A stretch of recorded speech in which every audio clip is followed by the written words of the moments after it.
This is the second video in my series on the 3 functional phases of gait. In this video, I'm going to review the functional phase of initial swing that's going to begin when we release our rear foot from the ground.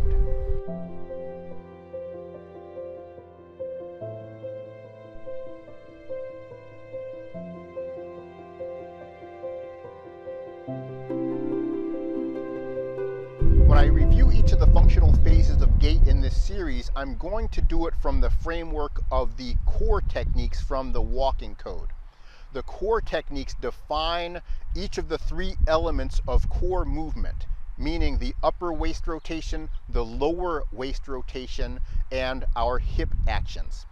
There are 8 fundamental patterns of core movement that we use in our daily lives when we're standing upright on 2 feet. These are derived from the 8 essential techniques of Tai Chi, and I have applied them to the walking code and to other types of fundamental movements that we do in our daily lives. The core technique that we're using in the initial swing through phase of gait is going to be lift. Lift is the same core technique that we're using when we're standing upright. So when we're talking about lift with an active left side, we're talking about clockwise rotation of my upper abdominal muscles. We are talking about counterclockwise rotation of my lower abdominal muscles, and we're talking about flexion of my left hip. The core technique of lift is used for lifting us up and also for lifting us forward when we're walking. When I'm going to a standing position after walking, I'm engaging lift here to stand up.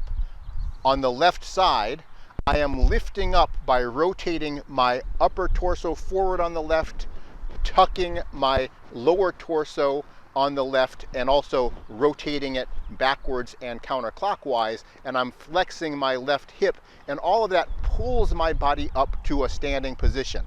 Now I'm going to engage lift on the right side to settle my weight, and now I've got a standing position with the core technique of lift on the right. When I want to start walking again, then I am going to transition my torso rotation from the right side to the left side, and that is going to begin my normal gait. If you want to see that movement in more detail, go back and watch my video, How to Walk Properly, Getting Off on the Right Foot. The initial swing through phase of gait is going to begin when my forward foot hits the flat position and all of the weight is removed from my rear leg. At this point, I need to lift the body forward to continue walking. To make this movement happen, what I need to do is take my hip action from flexion of my right hip, which I use to pull the body forward, to flexion of the left hip, and that is what's going to initiate that motion to get me to walk forward. Initiate the lift forward by flexing the right hip after the right foot reaches the flat position. This will trigger extension of the right knee and dorsiflexion of the right ankle.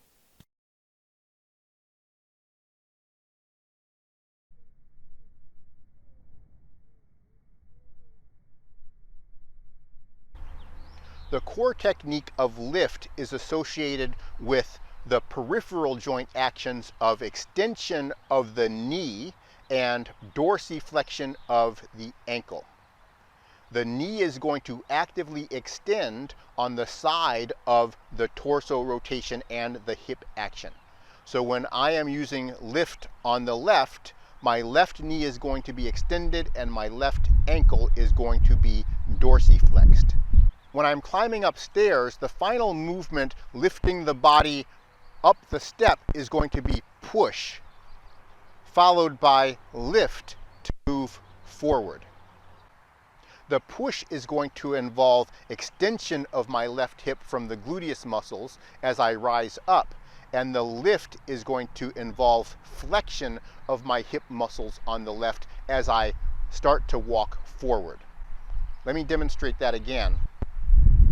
This is push, extending my left hip, Now lift, flexing my left hip. This is a good thing to practice if you are having a difficulty understanding the difference between pushing with active hip extension and lifting. When you go upstairs, feel the push as you're pushing down against the ground. That pushing down is going to end at this point.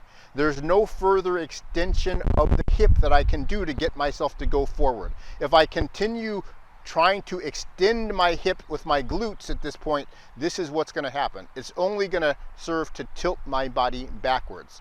At this point, I need something to move the body forward, and that is going to be the forward movement of flexing. And that, combined with the other core movements, is going to move the body forward. That is the core technique of lift.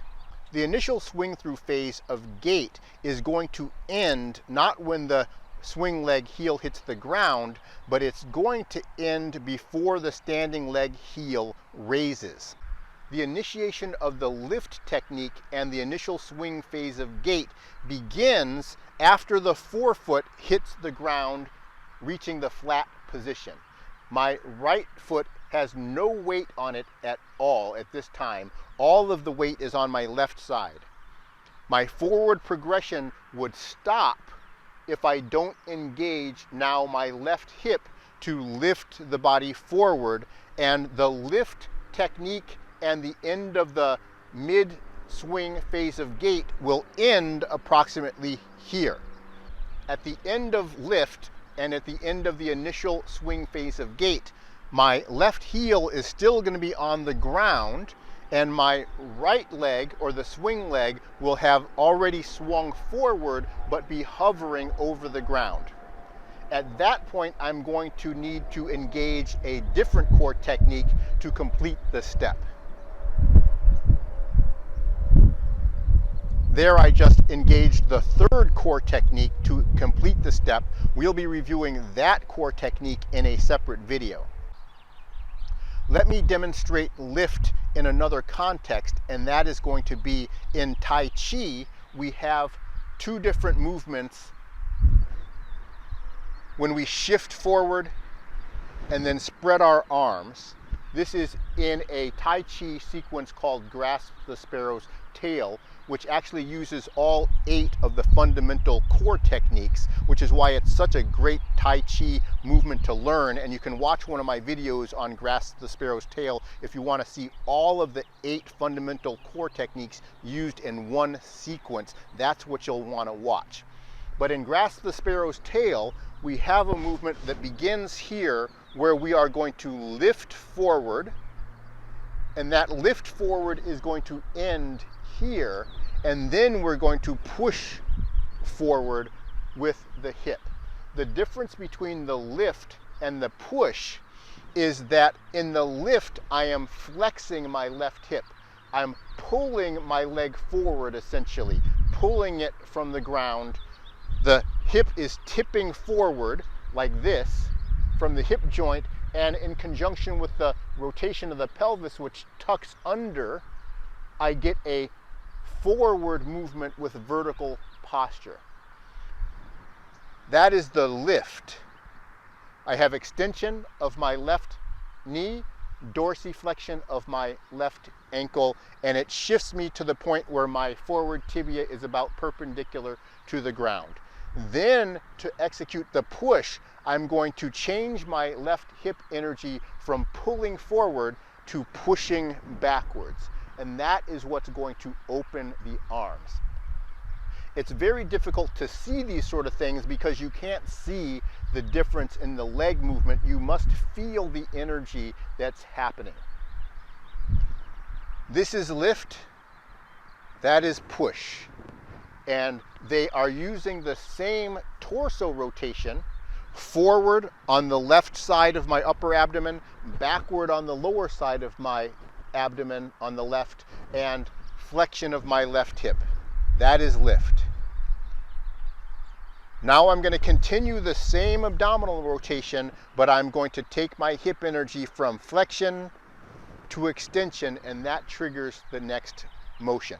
So that tells you how subtle the difference between flexion and extension of the hip can be when we're trying to analyze things from a visual perspective. We really cannot determine how things are moved properly by looking at it with the eyes. We have to feel with the body and understand what the body is really doing.